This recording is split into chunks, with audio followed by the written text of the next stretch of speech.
All right, welcome to Mississippi State Live here on the Voice of College Football. Andrew Miller here on a Thursday evening.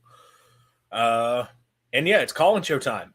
Opportunity for you guys to come be a part of the stream. Give us your thoughts on the Bulldogs. Got a little topic we'll get into related to that I would love to hear your thoughts and opinions on as we go throughout the show.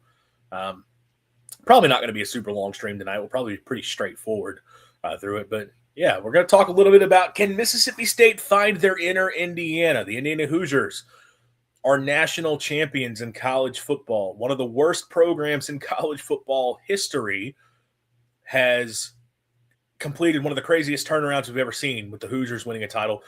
Could Mississippi State possibly get themselves into a similar position? And look, let's be honest, competing for a title is going to be tough, but how do you turn this around to turning the Bulldogs into a super competitive program that is able to get to the playoff?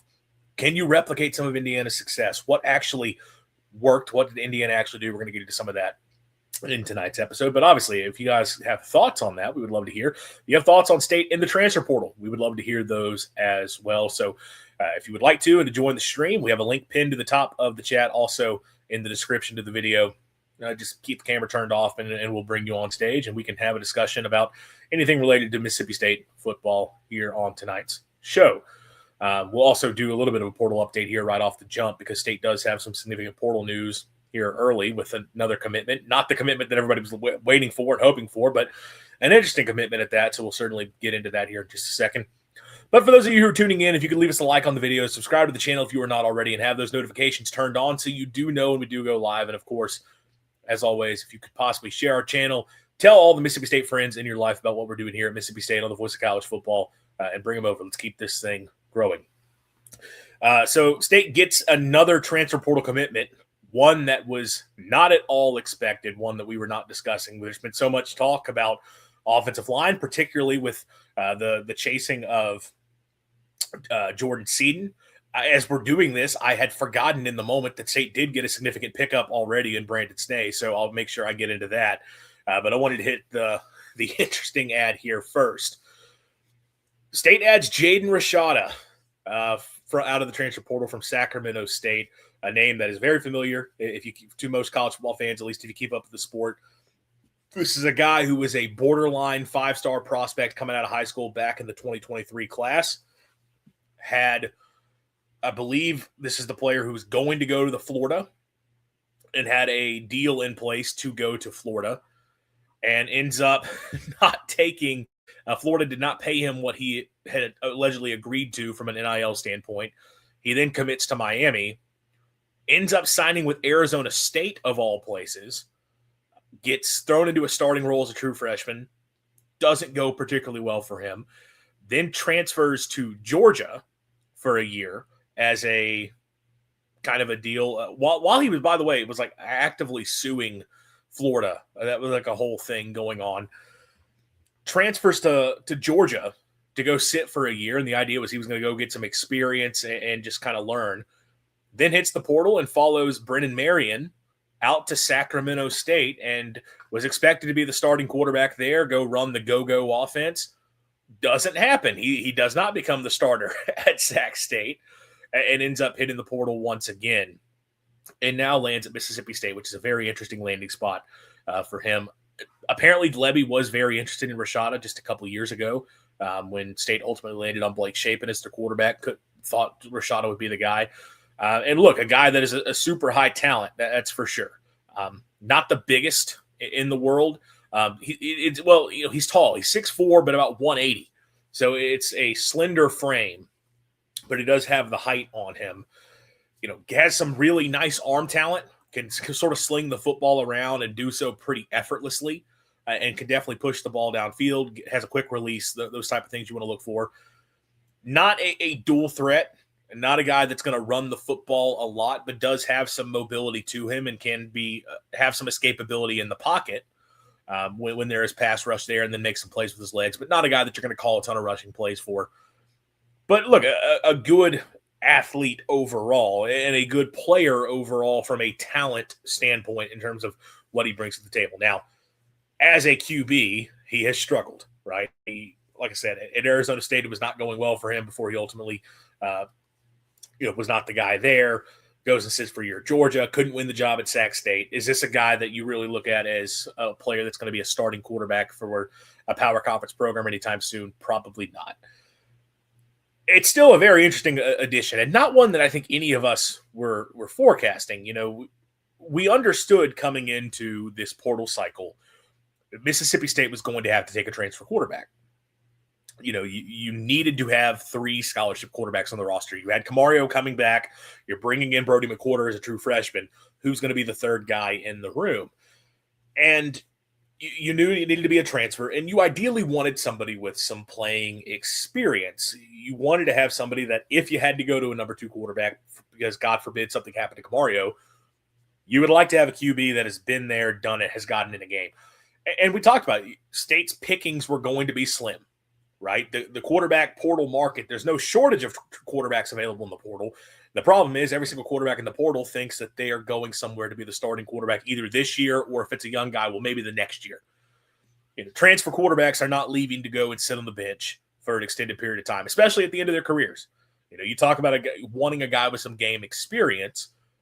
Those guys, if they're in the portal as juniors, seniors, are typically going somewhere because it's like, hey, this is my final ride. This is my last shot to be a player somewhere. So it's going to be tough to get a guy like that. It was going to be tough to get a young quarterback as well, because even though maybe those guys are willing to sit for a year, Camario Taylor is going to be State's quarterback for the next 2 to 3 seasons.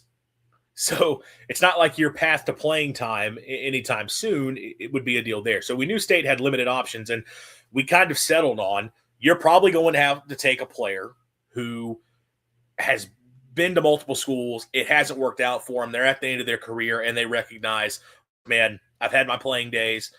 I'll go somewhere, and if the right opportunity pops for me, fantastic. But I'm content to just go and have one fun final run in playing college football, even as a backup quarterback. Go back to sit on the bench in an SEC program, and who knows, maybe get a jump start in coaching, learn from Jeff Lebby in an offense. Like that's what State was selling, and we said it on this show.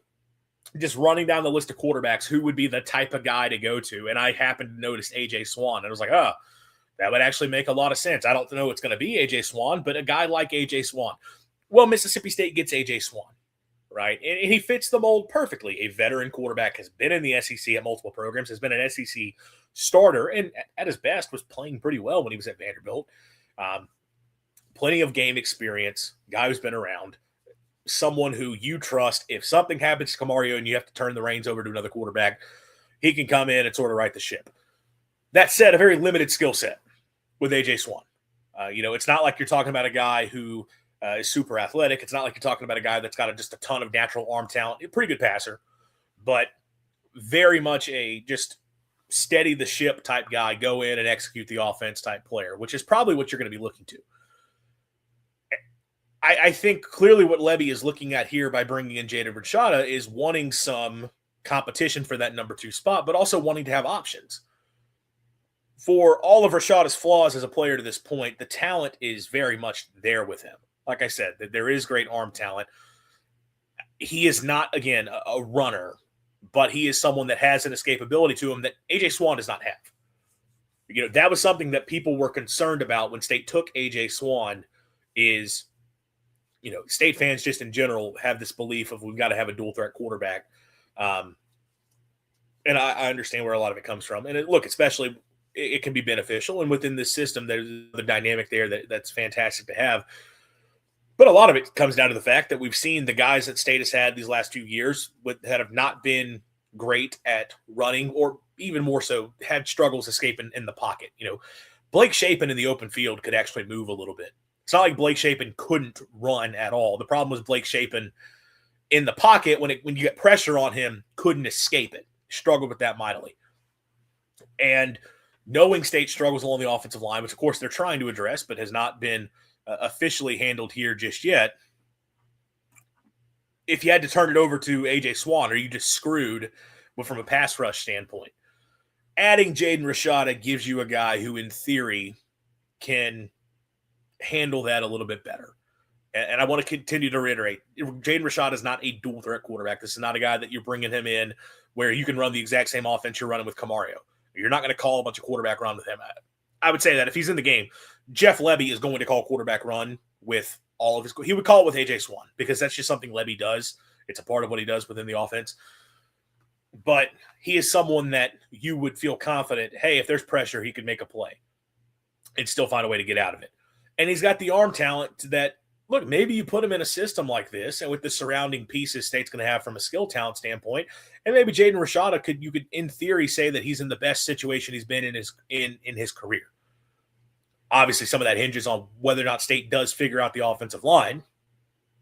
But look, if you get him in with being able to throw to Anthony Evans and Marquise Johnson, and you have Fluff Bothwell with the run game to lean on a little bit, there's not a reason to say that he couldn't potentially be successful. So I think it makes sense. The competition side of it, I don't necessarily care so much about as I do. I like Jeff Lebby being able to have a couple options. If you had to turn it away from Kamario Taylor, you've got a guy in A.J. Swan who I think you view as sort of the steady hand of like, all right, he can just come in and just be the guy at QB. You're probably not going to get much from a playmaking standpoint, but you trust him to go in and execute and ideally not screw things up. But then you also have Jaden Rashada where you say, look, there's some playmaking ability here. There's some raw natural talent where maybe he can make some throws that AJ couldn't. Maybe there's times AJ would have taken a sack, but he can go and escape that pressure. Those are the things you're looking for, to have that type of an option, to still have someone with a high talent ceiling in the room if Kamario Taylor went down. It's a weird addition. I think Crystal Method summed it up the best with the Christmas Vacation gif of, Eddie, if I woke up with my head sewn to the carpet, I wouldn't be more surprised than I am right now. None of us saw this coming. We're talking about what is State going to do from a portal standpoint to round out this class. When you talk it out and you see them bringing another quarterback, you're like, okay, I see what they're doing. None of us thought it was going to happen. It's very, very interesting to see that play out with State, bringing in a quarterback that at this point in the class, when you're trying to think what are these final steps that they're going to take to round out the transfer class. So interesting pickup, but I think it does make sense for Mississippi State. Now, everyone is always going to wonder, what are you doing from an NIL standpoint? How much are we paying this guy to come here? I would be shocked if Mississippi State's paying significant money. I know that came up with Luke Kromenhoek a lot, that apparently he got a pretty nice deal to come to Mississippi State last year. There are people who are ticked off about that because it's like, well, that's a wasted investment. With Kromenhoek, that's a guy who was a, second-year player, former five-star player that you, in theory, could have said had a chance to start at Mississippi State. I know there's been people who have been like, no shot, it was always going to be Kamario. Technically speaking, you never know with these high-talent players what they're going to be when they get to campus. Some of those guys still take a few years, and it was feasible that Kromenhoek could still come in and compete for a starting job. So I fully understand why they went to Kromenhoek and why they ultimately paid him what they did. Now that you've seen Kamario, he's your guy. You also already have A.J. Swan, so it's not like you need another backup. I don't think this guy's coming in and is going to get much from a money standpoint for Mississippi State. Comment here. That's what I said. The offensive lawsuit won't change much with him. In the way K1 plays, it's good insurance to have. Yeah, I mean, I think it probably is closer to what you would have had with K1. I do think it changes some because, like I said, with Kamario, they're going to make quarterback run is going to be a big part of the offense on a down-by-down basis. Lebby has always utilized quarterback run, but typically he reserves it for red zone and short yardage. Those are kind of the two spots. And then, obviously, look, occasionally we've seen Shapen bust out a zone read just kind of to catch the defense napping. But Lebby likes it down in the red zone when the field is constricted, so you like to have those extra numbers. He also likes it in short yardage for the same reason. You're expecting run, so let's get another blocker at the point of attack with our running back, or have some sort of a fake to open things up, and then we get the run game with the QB. That's typically where Lebby uses it, as opposed to any given play can be a QB run. With Kamario in the game, any given play can be a QB run. They're not going to run him into the ground, but they're going to run him quite a bit. I think with Rashada, it probably goes back to more of what Lebby typically does, is we'll pick our spots to call a quarterback run here, or we'll mostly just let him use his legs to scramble. But, you have that capability with him. Best case scenario here is he learns under Lebby need a red shirt. Well, he's already taken a red shirt at this point. He redshirted when he was at Georgia. I don't know what his eligibility situation. I'd imagine he has 2 years to play. It's interesting to see what he does here. It is Like, is he planning on riding it out for Mississippi State going forward?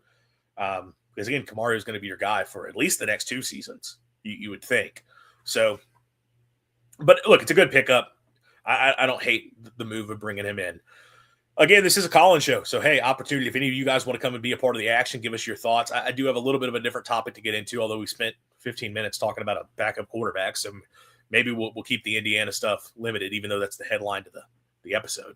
But yeah, it's a call-in show, so if you want to come and give your thoughts, talk about Jaden Rashada, talk about the portal class, talk about Jordan Seaton, Brandon Snee, who we'll get to here in just a sec, or the other idea for the show, you see Indiana winning a national title. Does that change your thoughts on what's possible at Mississippi State? Thought that'd be a fun thing to talk about tonight. So if you want to be a part of the action, we have a link to the stream in the description of the video, also pinned to the top of the chat. Just click StreamYard, make sure your mic is working, camera turned off, we'll bring you on stage, and we'll have a little fun discussion here on this Thursday evening. Just mention it, and like I said at the top of the episode, I forgot to talk about this, which is crazy because it's a big deal considering State's needs. But they bring in Brandon Snee from UAB, was the starting left tackle for the Blazers this past season. A guy who started his career down to the D2 ranks, then moved up to the FCS, played at Wagner, then going into last year, transferred to Kansas State initially, left in the spring. And look, I don't know the situation there, although look, most likely when a guy transfers out in the spring, especially a player rising up, we saw it with State with some of their offensive linemen last season. Probably a situation of like, all right, I'm not going to make it this year. Let me go find another place where I can play and continue to ascend. Goes to UAB and was their guy at left tackle and had a good season for the Blazers. Let me see if I can pull up, go to our great friend Hail State Muse, because I know he has all the if there's stats on a player in the portal, he's got them. Let me see what he had for Brandon Snee. I'm trying to remember there it is.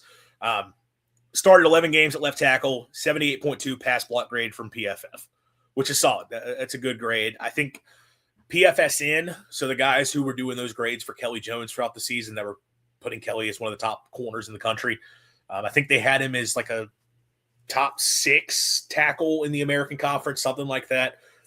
But had a good, solid season. Handled his own, did not give up a bunch of pressure. Listed 6'6", 312. Everyone has said he is not that tall. I think he's taller than the 6'2" number that's going around. It's more like 6'4", but definitely has a frame that he can needs to put some weight onto. And that'll be the big thing with him is can he get his weight up a little bit more to be a bigger body out there on the edge. I'll be completely honest. I don't really care so much about how big the guy is. I just care, can you go out and good protection? That's the big thing for me. I've watched one game of his, the most significant opponent UAB played last year. They went to Knoxville, took on Tennessee. We know Tennessee had a very good defensive front. We've seen Mississippi State against that defensive front, and it went poorly. And I thought Brandon Snee played well. Got a ton of pass blocks reps in that game. They did not run the football much at all. When they did run the ball, I thought he was fine. It wasn't like he was mauling guys out there, but he was at least getting his block. And he was not the issue for them not being able to get much in the run game going in that game. But in pass protection, I thought he held up well. Definitely had a couple reps where he got beat. There were a couple times where the edge rusher for the Vols was able to get around him. But for the most part, handled business.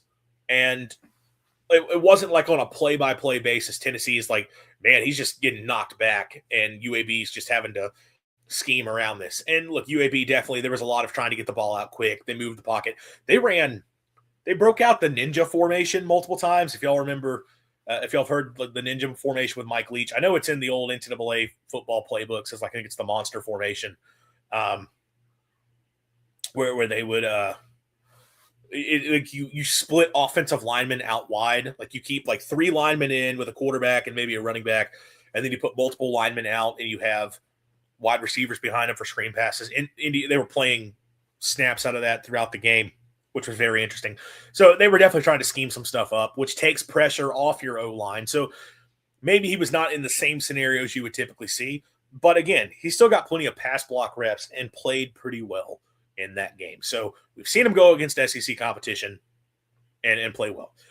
I like the fact that this is a player that has ascended throughout his career. And I don't really care about the quick, brief couple months at Kansas State.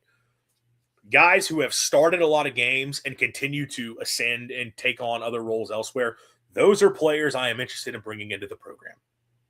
I love experience. I've hit it a million times, especially talking about offensive line. Experience is such a big deal to me when you talk about that spot. And I love the idea of a guy continued to play and play and play and got better. And when he went up another level, he was still good enough. When he went up another level, still good enough. And now you get him in an SEC weight room.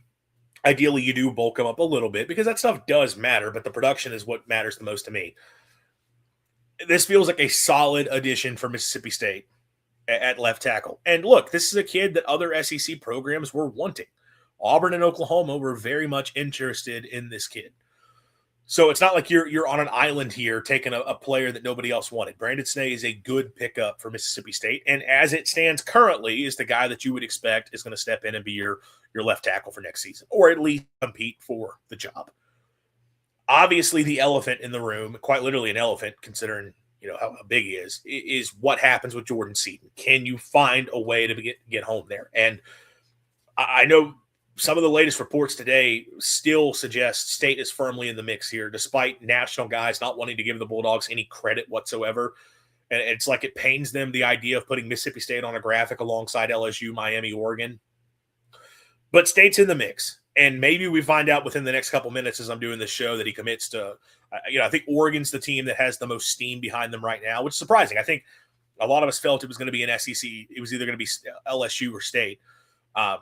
Oregon seems to have some momentum. We'll see what happens there. But State's in the mix. And if you take, obviously, if you somehow land Jordan Seaton, well, fantastic. Brandon Snee's there as a backup plan, or a guy that, okay, can he play right tackle for you? And look, it's not always as simple as switching sides of the line. Some guys are really only suited to protect on one side versus the other. There is having versatility is value there. We don't know if he's got that because, again, he's been a left tackle throughout his career. But I feel like you could try him there. And if that's the case, okay, Blake Steen. There was some talk last year, would Blake Steen be better suited moving inside the guard? Maybe you move Blake Steen inside the guard and you don't have to play him out there at tackle. But if you don't get Jordan Seaton, okay, this guy can be your left tackle and at least battle for the job. Like, I'm sure Miles McVay would compete. Maybe they would consider Blake Steen as the more veteran guy. I know he didn't play last year because of the injury, but has gotten a lot of starting reps throughout his career and is older. Could he compete for the starting left tackle job, or you just keep him over on the right side? Whatever it may be. I think you bring in another offensive lineman regardless. I do think whether you get Jordan Seaton or not, which I know the odds, they are what they are. If you make it happen, fantastic. Even if you don't get him, I'm still going out and bringing in another offensive tackle. And I'll keep being the guy. I know, again, he is not connected to Mississippi State whatsoever. But Evan Malcor, Northern Illinois, that's my dude. I am a fan of his game. He fits the mold of exactly what I'm talking about, in that it's a guy who's played a ton of football and has played well at left tackle and has gotten developed by a very good coach in Thomas Hammock, and someone that I think when he's gone up against power conference competition has performed well, and I think could step in and compete at Mississippi State. I would love to, if you told me Brandon Snee and Evan Malcor are competing for Mississippi State starting left tackle job, that'd be great to me. And again, I know this is the name that someone I saw in the portal that happened to oh, that's interesting. I remember hearing about that guy when we were prepping for NIU. He was an all-conference caliber lineman in the MAC. So I was like, okay, that's a name that I recognize, and went and looked and yeah, he's been a good player. But we'll see. Maybe State goes another direction. I have to think, though, at least one more lineman is coming in here. What's the news from Will Epsy? Jaden Rashada is Mississippi State's starting quarterback next year. No, he's coming in to be a backup and compete alongside A.J. Swan for the number 2 role. And then obviously State gets Brandon Snee, left tackle at UAB, as we just talked about. Good pickup. To close my thoughts out there, you don't feel bad if that's who's stepping in as State starter. I think you would like to get somebody else, preferably Jordan Seaton, but maybe somebody else who can just compete for that job at left tackle. And if that's the case, then I think I think I've said it. Unless State lands a truly big name, I'm not going to feel confident in what that O-line is going to look like next year. And I'm not going to change my perspective on that. I'm going to maintain that. But you look at some of the guys they've brought in, and you can feasibly see, like, okay, can you take a step forward and figure this thing out with Cannon Boone, DJ Chester, Blake Steen? I'm factoring in. I'm just assuming Blake Steen's probably going to start for State at this point. Miles McVay, Brandon Snee, LJ Perdome is someone that has gotten some buzz, and I know there's talk he was expected to contribute at Arkansas, could come in and contribute now for Mississippi State. Maybe one of the young guys clicks with the high talent ceilings. Maybe one of your JUCO guys. Look, you still have options. I'm not going to feel great because I'm at a point of kind of having to see it to believe it with this offensive line unless I see Jordan Seaton. Jordan Seaton changes my mind entirely. I'm like, oh, they got that dude at left tackle. They'll figure out the rest. And I would feel very confident about that at that point. But with what they have, I can convince myself on the offensive line working out. But I won't be fully sold on it being a strong unit unless I see it on the field with the guys that they currently have. But we'll see how that continues to go. We'll see how they continue to recruit there. I mentioned on the last show, if you don't get Jordan Seaton, what are you doing with all that money that you were going to spend on him? Which I am going to have thoughts on that. I'll save that until we know for sure what happens with Seaton. And, is there any news? By the way, if anything happens, like y'all need to let me know to see what might be going on right now. We can give our instant reaction to it, but I know there's nothing going on with Seaton just yet. Feels like it's winding down. I know Maryland came up there, which is weird, but we'll see. But yeah, I think you're in a pretty solid spot, but it's, you had this money you're going to spend on Jordan Seaton. Where's that going to go? And I will have thoughts if they don't get him. I had said, go blow all that money, like tell Damon Wilson what the number is going to be. Well, Damon Wilson just committed to Miami. So that's done. The pass rusher position, Sam linebacker is kind of the spot everybody's still wanting State to find an answer, and they still haven't done it quite yet. There's all the talk in the world about Amari Williams as being this hidden gem. Maybe so. But I think I hit on it in the last show. There's not a lot of options at pass rusher available. Not much to go with. The Terps are legit. Mike Loxley, man, gets good talent into Maryland. Can't do anything with it, but gets good talent into Maryland.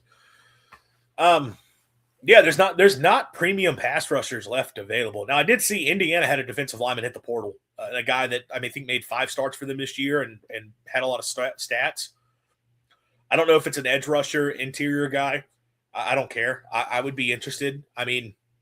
That was another thing that I think the reporting has been, while State would probably prefer to have a true edge, they would take best available at defensive line. So a guy off that Indiana D-line that was fantastic all year and a guy who had pretty good production. I think it was like 4.5 tackles for loss, which if that's an interior guy, that's fine. That's good production there.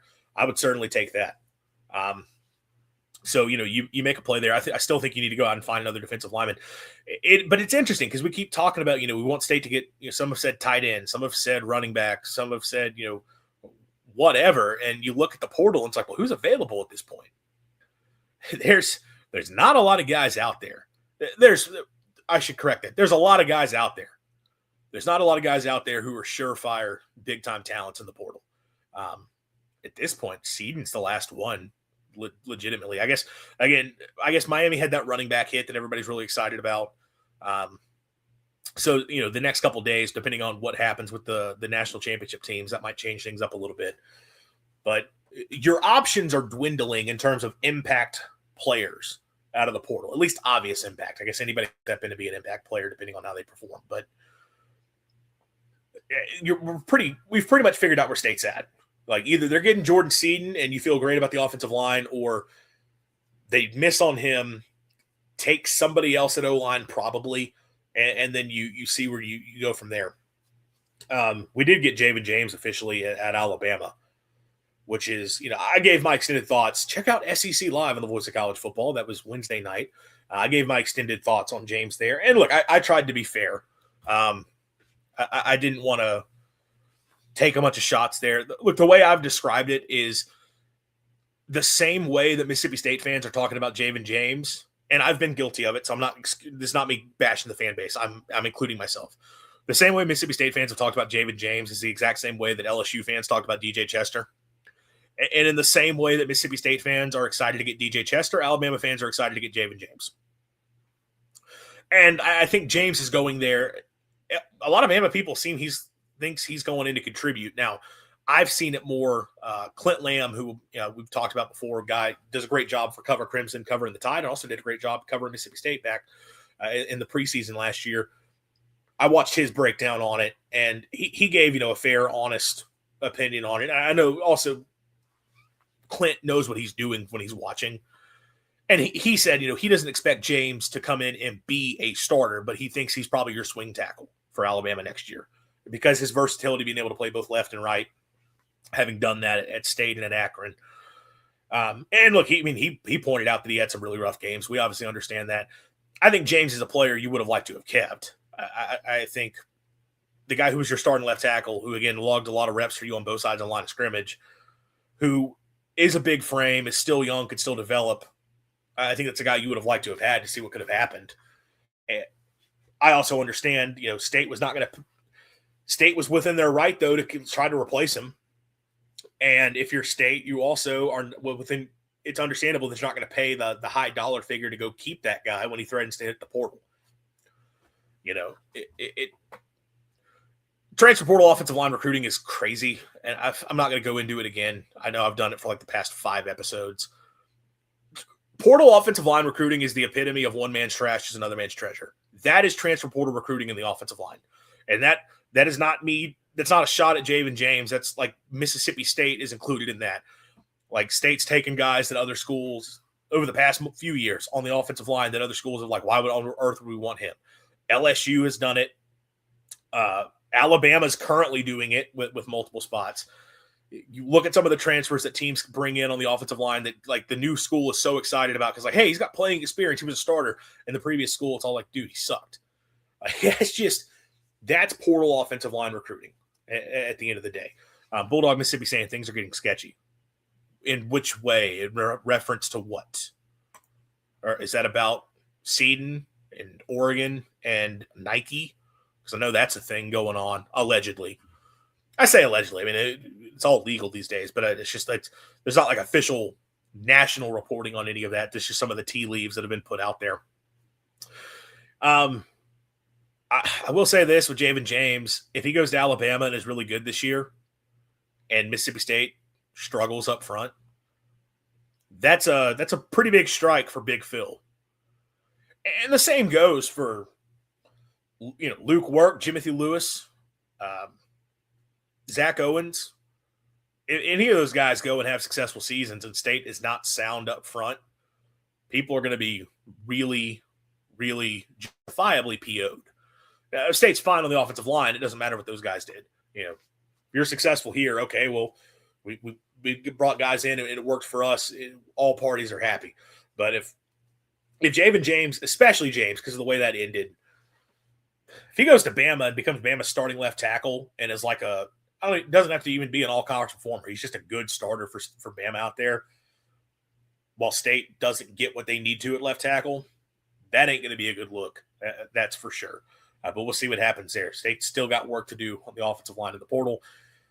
Can they get the big fish? Can they bring it home, make it happen, despite, again, national media not even mentioning them? It would sure be awesome. But we'll see how that ultimately pans out. I guess we'll close out. And again, like I said, if anybody wants to join in the stream, we're not going to go much, much longer, but I figured we'd do the little Indiana talk briefly. Can State find their inner Indiana? Can you find a way to replicate what Indiana has done? And had this comment earlier, LOL, no, Indiana is the exception, not the norm. Don't expect other teams to go all the way and win a chip without 4 and 5 stars. I have mixed thoughts on that because the blue chip ratio was busted the other night. Bud Elliott, who I know Mississippi State fans absolutely adore, his blue chip ratio was finally busted, which to Bud's credit, he has said for a while he expected it was going to happen eventually. He knew that thing wasn't going to last forever. A team that had like 7 4 stars, no 5 stars, won a national championship. Right now, yes, it's an outlier. I do think the new era of the sport probably changes the calculus on this, though. Because I think Pre-portal, it would have made a ton of, like, before the portal became like this widespread thing. And if you just said expanded playoff, I absolutely would have said this is going to be every single year a team that is maximizing, 85+% of their roster is a blue chip player. Because when you start talking about having to play 16 games and the depth that it takes to be consistently good over the course of that whole season without having a bunch of injuries and to continue winning, you better feel good that the backups are guys who can play at a high level as well. So which means hitting that blue chip ratio. The problem is for that now is with the portal, those backups don't stay. They go elsewhere where they're starters. So you don't have the same depth at the top, roster depth for the teams at the top of the sport the way they previously did, which has spread the talent out, which makes it more likely for a team that doesn't meet that threshold to be able to break through. So I think that's a little bit of a difference there as to why this could change going forward. I think Indiana, the age thing is very much overblown. They weren't even the oldest team in college football this year. And also, by the way, like I know people have talked about that. Oh, well, clearly Mark Cuban paid for all their roster. Going forward, yeah, he's going to. That team was not like a super high NIL team this year. They didn't spend crazy to keep that roster in place and bring the guys in they did. It was coaching. So, let's talk about it. What went right for Indiana? And I think you have to start with Curt Cignetti and, like, what makes Curt Cignetti? And is there any of that can be applicable to Mississippi State? And I think I alluded to this the other night, that the Split Zone Duo podcast, which I subscribe to their Substack on that. And they did a good, like, subscriber episode breaking down Cignetti, because they talked about, can programs find their next Cignetti? That's what everybody's going to be interested in. And, Will's, bringing up the Saban assistant part. Does that include hiring a Saban disciple? Because that would be cool. It's not – Cignetti is – I think calling him a Saban disciple is kind of shorting him. And his time with Saban is absolutely very valuable. The big things they hit on, though, in that episode is that Cignetti, there's a lot of confluence of events coming together that are very beneficial that probably made him a perfect coach for succeeding in this era. He has always been a guy that's been a very good recruiter. Like, that's just the baseline. He was a great recruiter, which is why Saban hired him as his recruiting coordinator at Alabama to begin with. But he had been very successful in that role at NC State, brought a ton of big-time talent to the Wolfpack in the late 90s, early 2000s, before going to Alabama with Saban in 2007, and obviously brought in a lot of really, really good talent to Tuscaloosa.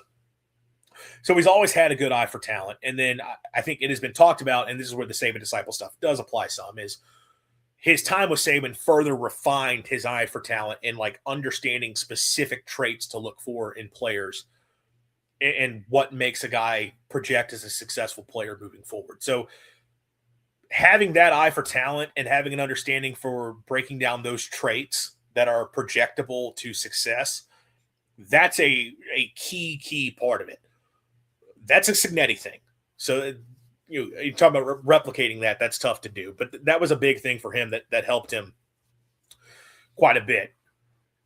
Then he goes to the D2 ranks. That's the crazy thing, is his first head coaching job after working in Tuscaloosa is he goes down to D2. One of the things with D2 is they have scholarships for football, but they have limited scholarships. It was 30 something across the board.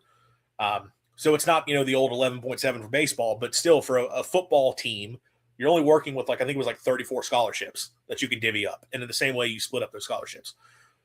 And where that's interesting about that is if you have to work under those circumstances, you have to then understand, where do I need to invest my scholarships? Obviously you're not having NIL or rev share. You're not having that now at D2, but you definitely weren't having any of that then. It was just, what can we offer from a scholarship standpoint to players? That means you got to understand roster-wise, what are the positions I have to spend at? Where are the positions where I can get by with guys who are walk-ons? Where are the positions I can get by with just divvying this up? Who are the guys I need to have come in that, like, hey, I'm giving you a full ride and you're just covered. And clearly, like, the success he had at that level suggests that he figured that part of it out. Well, why is that applicable moving forward? It probably helped him. One, he was the head coach of James Madison when they went from FCS to FBS.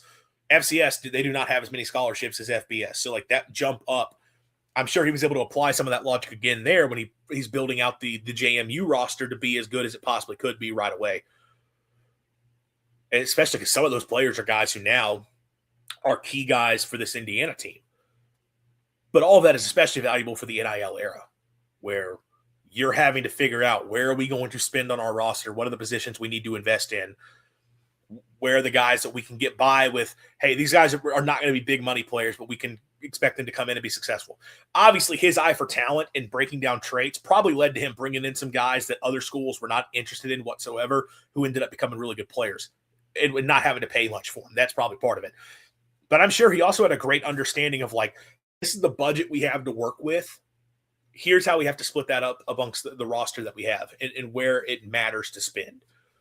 So Cignetti, his eye for talent and then his ability to manage a roster is probably one of the biggest reasons that he has been so successful as a coach and was suited to step in, which that's a lot of words to say, we're trying to apply this to Mississippi State.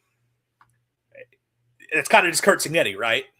Can you find another coach who can do the same thing for you? That's tough to say. Now, there's also the part of it, like, what he's done with the coaching staff standpoint and done a great job. His assistants have been with him for years and years at this point. They all understand how their program needs to function and what it takes to be successful. Like, they had this well-oiled machine. There's also some luck in the Indiana run that does need to be mentioned here, for sure. There's some luck in this, in the fact that you look at some of the key players on their team this year, like Elijah Surratt at receiver, like Kamara at defensive end.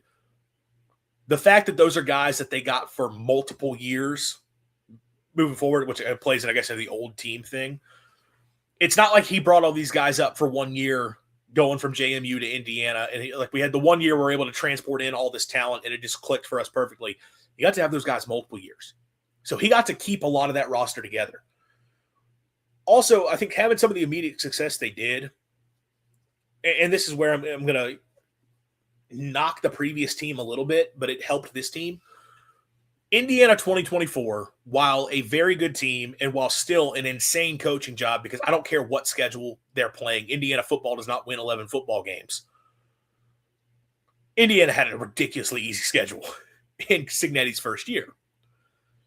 And that ridiculously easy schedule set them to be able to win 11 games, get a ton of momentum behind the program, and then go to the playoff. And yeah, they got blasted in the playoff. But Indiana football went to the playoff. Indiana football was an 11-win team. I think there's probably a lot of momentum they got after that for this next year, adding the other pieces to come in. Like, I know offensive line was a spot they upgraded a lot because the previous offensive line, they were kind of guys that were just sort of getting by with. This year, they were much, much better up front. And some of those guys transferred in. They brought higher caliber players and at different spots across the field, able to kind of do the same thing. So that's a huge part of it as well, is they were able to get they benefited from a schedule that allowed them to get a lot of momentum. There are other years where that schedule, like that Indiana team probably could have gone 8-4 against another schedule, which still would have been a hell of a coaching job by Cignetti, all things considered. But power ratings wise, that wasn't a dominant team. They got to beat up on a weak schedule. It led to a playoff appearance, but then you get the offseason momentum over that and you bring in more talent to build a legitimately great team this year and take that step forward. And you know what? That's an area I'll say, hand up. I was never a playoff expansionist, and I still have my mixed feelings on it all because some of it is just, I liked college football the way it was. I don't like all the attention being put on the playoff and all the attention on the national championship race. I'm not going to get into all that. But one of the things I argued is that the 12-team playoff was not going to create new champions and that you weren't going to get these Cinderella runs, any crazy story. You weren't going to build powers because all the best players are still going to go to the very best schools. Well, I underestimated what the NIL portal impact would be on that. But I also underestimated what simply making the playoff could mean for a program. And making a playoff definitely helped out Indiana quite a bit. And while this year's Indiana team, it could have been the BCS era and they win a title, right? They were that level of team. When you 16-0, we're not talking about a Cinderella run. That's a team that's just freaking good start to finish. They could have won in the BCS. They could have won in the 14 playoff. But they probably don't have the run they had this year without having the run they did in 2024. So those circumstances kind of align perfectly. You getting to transport in the roster from JMU, but that roster then having multiple years to continue to build around, benefiting from a light schedule in 2024, making a playoff run, and then getting all that momentum to go all in for 2025. It clicked perfectly. And that's not trying to take away credit from Indiana Cignetti, because again, he's still an incredible coach and he's responsible for all of this. I think the stars did have to align for them, which is where I guess if you wanted to argue, could other teams like that have the same success? It maybe does get tougher. Got another comment here. I don't see T-Sun as in Indiana. I think teams like that can make it all the way. Not many coaches like IU coach. No other coach is getting IU a chip, in my opinion. No, I think Cincinnati's the best coach in the country. And I know Georgia fans are going to get butthurt at that because it's like, Kirby Smart has two. Kirby's obviously an awesome coach, and I'm not trying to diminish everything he's done. And I'm not going to say that Kirby's not going to be successful going forward with the NIL portal era. But when you consider what Cignetti has accomplished at the places he's accomplished, and it's not just Indiana. And James Madison was a good program when he took over, but he kept it rolling, obviously. But he was at he was at one of the small Indiana schools to start out. I don't remember which first FCS. He went to Elon, which was not a successful program, and won a bunch of games there. Like he's taken over 3 dead programs and turned them into playoff teams at every level. The guy is an insane coach, and his eye for talent is a huge part of it, which is where it is tough to say, like, how do we replicate what Indiana did? Well, you probably need a coach like Cignetti. That's tough. Replicating what Indiana did from a championship standpoint is difficult. Now, I think it is very clear if a team like Indiana can find a way to get the roster together to be successful, I think a team like Mississippi State probably could too. I think just about any program possibly could at this point. What are the keys and what can you take from them? A couple things that I do think matter. One, and I talked about this with Cignetti and having an understanding of where to spend on the roster. You've got to get smart about roster construction from what are the positions that matter, what are the positions we can develop. Going all in on 5-star players across the board is not going to be I don't think is actually the answer. I think you have to pick and choose where you, especially for a program like Mississippi State, that, hey, we know State's not broke. They wouldn't be competing for Jordan Seaton if they were broke. But State doesn't have the money that they're going to be able to spend for a 5-star at every single roster spot. They've never been able to do that, and that's just not going to change. But you got to be smart about understanding, okay, what are the positions where we need high-level athleticism? What are the positions where it truly comes down to, like, this guy's a big-time talent, future NFLer? What are the positions where we would rather just have an experienced guy, and having an experienced guy who can go and execute his job is the most important thing? So that's going to be a big part of it, I think, is you have to understand roster construction. Like, what do you need to maximize? What can actually make your team as successful as possible across the board? That's a huge part of this moving forward. Where are we going to spend? How should we spend? What matters? Building off of that, I do think there's an idea of favoring production over potential. That's another thing for Cignetti. And the traits thing is big for him. He does care about specific traits and has that eye for those players. It's like a guy like Pons at corner. Why is a 5'9" corner able to play shutdown and be the lockdown corner for a national championship team? Because I'm sure Cignetti saw something in him that said, yeah, that guy has a skill set that translates. And specifically, I don't care that he is short. That guy is someone I could be successful with. So there is that understanding of like traits, but there's also, don't go take the blue chipper from former blue chipper that's been sitting on the bench for 3 years at a blue blood who hasn't done anything in his career. Go take guys who have played a lot of football and played well. That's a big part of why Indiana has been successful, is the players they have brought in are guys that have proven it on the football field. A lot of it were guys who proved it for Cignetti at JMU, but still, like, rather than Cignetti saying, okay, you guys were good players from JMU, but you don't have the measurables, you don't have the ceiling talent of Power 5 conference players, we're not going to bring you along. He looked at the guys he said he had and was like, yeah, I know these guys are good football players. I don't care about all that other crap. They're coming along with me and we're going to be successful with them. So that's a big part of that for sure. I think State moving forward, I would love to see production over potential as sort of the leading place that they go to when it comes to the players that they try to bring in. Finally, and again, I know I said I was going to make this all about them being old, but I do think get old and stay old is a huge part. Make sure you always have experience across the board, if at all possible. Like, yes, there's spots where having the raw talent might be the better option, but if you can get experience in here, I think that's going to be huge. And the portal gives you an opportunity to build experience. Those are factors Mississippi State can bring in and apply. And potentially you talk about them being able to build a team that can compete for playoff spots, compete within the SEC. That's what I think you have to turn to. It's getting productive players, getting veteran players who have done the job and know what they're doing, and also understanding where you need to actually spend on the roster. And it also matters from a system standpoint. Like, okay, this system, these are the type of players we need to execute that system. That's a huge part of that as well. And in terms of understanding the type of guys you can take. You know, what works in one offense or defense may not work in another. So you have to have a really good eye for understanding what you do and the type of players you bring in that can maximize it. But I think State could do those things. And if you can apply those things with any coach, you have a chance to have a whole lot of success. You know, I think a lot of things had to align for Indiana, none bigger than having the coach who's probably the best in the game right now. I think is the best in the game. But there's a world where you can find ways to build a roster that can be consistently competitive at a high level at Mississippi State. And I think those are kind of be the keys that you have to work with moving forward. That'll do it for me tonight. I appreciate everyone for tuning in, being a part of the chat.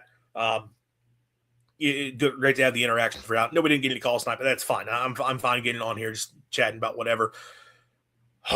By the next time we get together, we'll have to have heard something on Jordan Seaton. I will probably try to have something on the channel. I don't know if I'll go live, but I'll try to have something on the channel, whatever happens with that and where State turns. Whether if you get them, all right, awesome, you're set. If you don't get them, where does State turn? I'll try to get something up, but I won't make a promise there. Tomorrow night, SEC Live, Voice of College Football. I believe 7:30 Central Time is the time. I'll be with Jackson Johnson.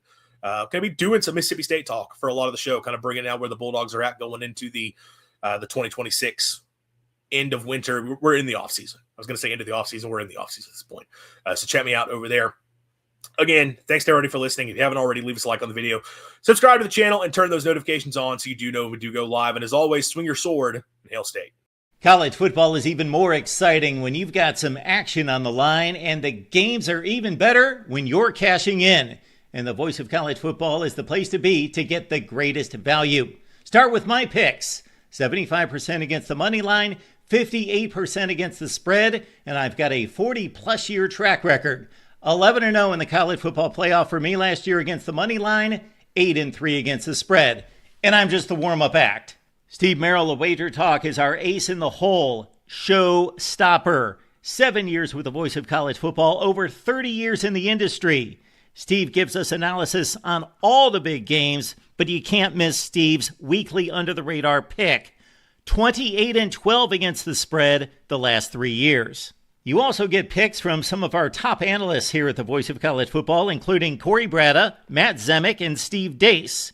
Check out those numbers. Become a YouTube or Patreon member for just $99 per month. Go to the main channel on YouTube, click join, and then select the betting tier. Do the same thing on Patreon. Make 2025 a winner now.